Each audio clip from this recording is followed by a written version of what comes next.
حضرت ابو ہریرہ رضی اللہ تعالیٰ عنہ سے روایت ہے کہ نبی صلی اللہ علیہ وسلم نے فرمایا، کیا تم نے ایک ایسے شہر کے متعلق سنا ہے جس کی ایک جانب خشکی اور ایک طرف سمندر ہے؟ انہوں نے عرض کیا، اللہ کے رسول جی ہاں۔ آپ نے فرمایا، قیامت قائم نہیں ہوگی حتیٰ کہ بنو اسحاق کے 70,000 افراد وہاں جہاد کریں گے۔ جب وہ وہاں پہنچ کر پڑاؤ ڈالیں گے تو وہ نہ تو اسلحے سے لڑیں گے اور نہ تیر اندازی کریں گے۔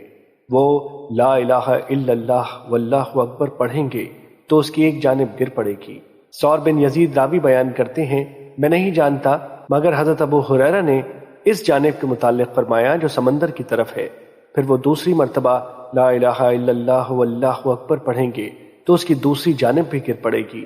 پھر وہ تیسری مرتبہ لا الہ الا اللہ واللہ اکبر پڑھیں گے تو وہ شہر ان کے لیے کھول دیا جائے گا، تو وہ اس میں داخل ہوں گے اور مال غنیمت حاصل کریں گے۔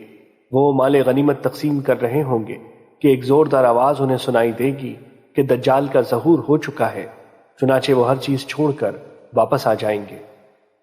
مشکات المصابیح حدیث نمبر 5423۔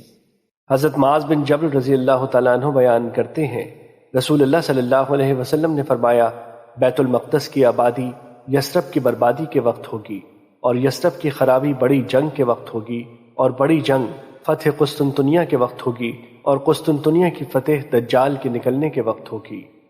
مشکات المصابیح حدیث نمبر 5424۔ حضرت ابن عمر رضی اللہ تعالیٰ عنہ بیان کرتے ہیں، قریب ہے کہ مسلمانوں کو مدینے تک محصور کر دیا جائے، حتیٰ کہ ان کی سب سے دور والی سرحد صلح ہوگی، اور صلح خیبر کے قریب ہے۔